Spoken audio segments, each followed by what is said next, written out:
Hey, how's it going, guys? It's your boy. And guess what? New hair, because it's a new video and it's a new day. Well, the day's coming to a close now, but hey, whatever. It's summer. It's still daytime.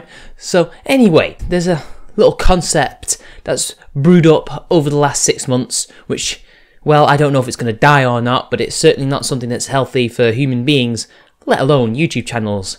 And to be honest, although it's quite an age-old kind of concept dating back to, well, about the 60s and the 70s, by a certain movement who I shall not discuss or I will get demonetized, I am talking about this whole concept about the private now being the public, or the personal being political.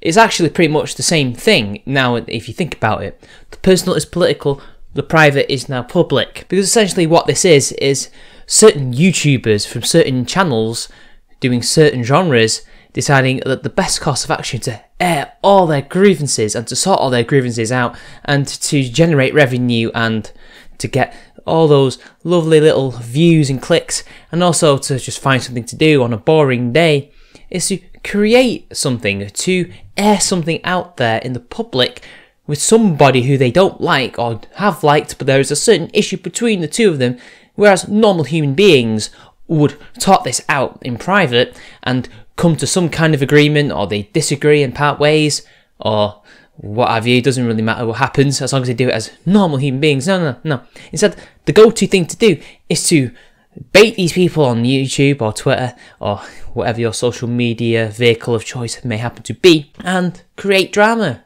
Create drama for those views. Get your fans hyped up for the big battle that's about to happen. Because apparently that's what we have to do now.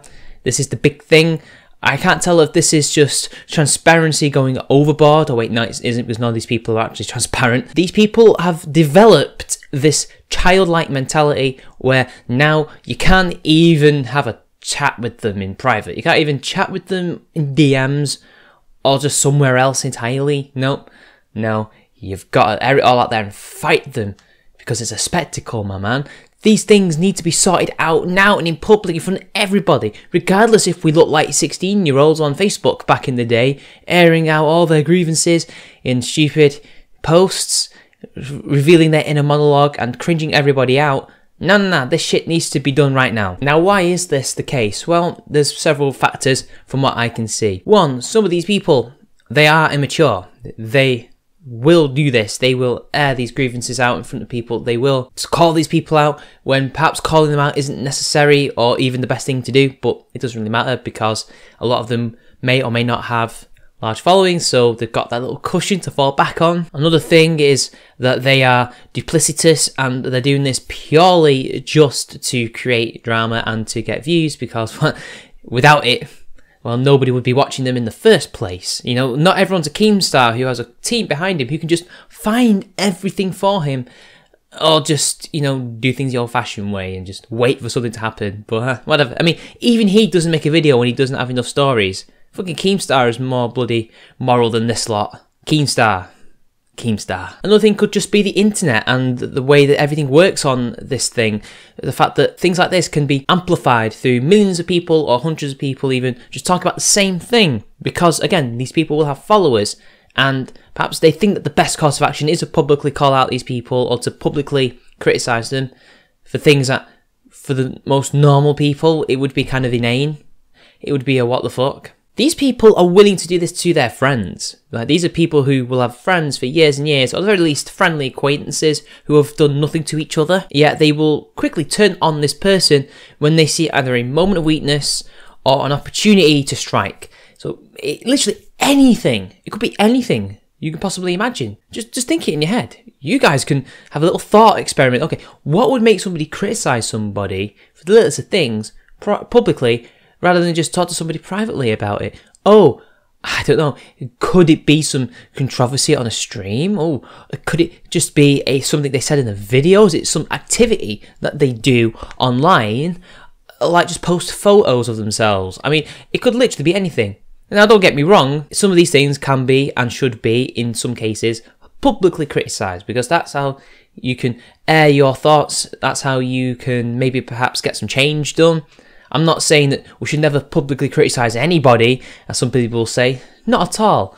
I'm just saying there's a time and a place and a way to do these things. And no, that's not me telling people to shut up, nor to basically censor themselves, because if we censor ourselves, we end up in 2014 again. What I'm saying is, leave the petty shit to each other, and if it really is that bad that it has to be public in order to somehow show that, yeah, we're going beyond all this now, we're friends, or it has to be a spectacle for whatever reason. I know, maybe it's something really important, like maybe somebody got doxxed and they're now approaching their doxer, they've got them, and they're going to talk it and hash it out. Again, I think the police would perhaps be the better option there, but hey, if you get to name and shame a doxer, well, I guess there's no harm done. But most of it really is just the most petty shit, and a lot of the time these people simply insert themselves into arguments or beef where they don't really have a place. You wouldn't do it in the workplace, you wouldn't do it in real life in the meat world if somebody's having an issue with another person, unless you are directly affected, that is, or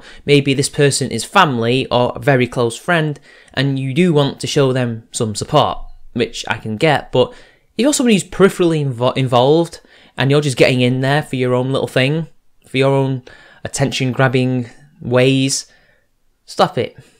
It's not good. Because think of the consequences of your actions, whoever it is that's doing this. You can potentially lose a lot of people who you may consider, well, you don't consider them friends. And, you know, this is the internet, not everybody is your friend, I get this. But some people do consider you friends, because you may have been talking for years and years and years. I mean, if you've been talking for years and years and years, and you've always been friendly and you seem to get along and have similar interests, that's a friend.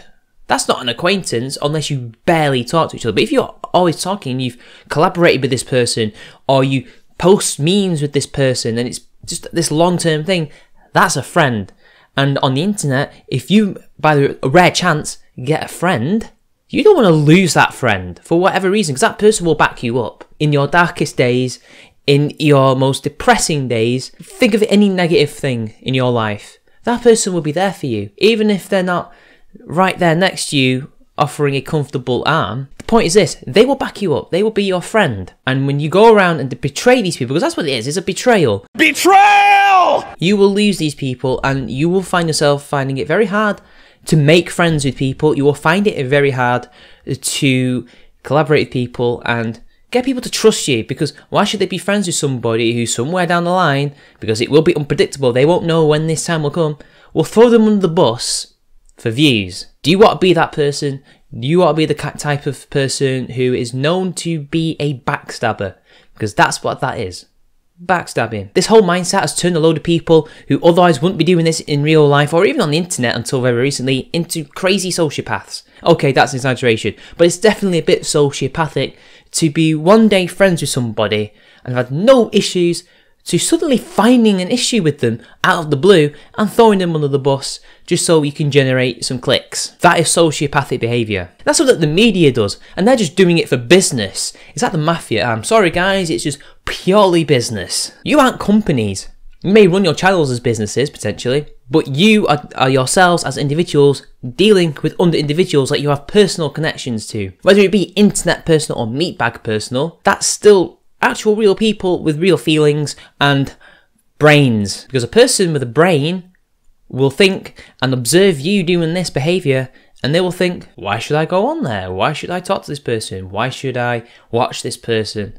They're just going to betray me if I get a modicum of doubt thrown at me or criticism thrown at me, or if I do anything wrong, or if I do something that slights them in some way without even really doing it at them, because that can happen. This mindset is toxic. It's legit one of the most toxic mindsets on the internet. These things should remain private, but the problem is a lot of these people can keep it private. One, because again, it's their livelihoods, and I guess it's a double-edged sword, but on the other hand, some of them are incapable of doing it now because they're so used to airing this publicly that there's no other way they can do it.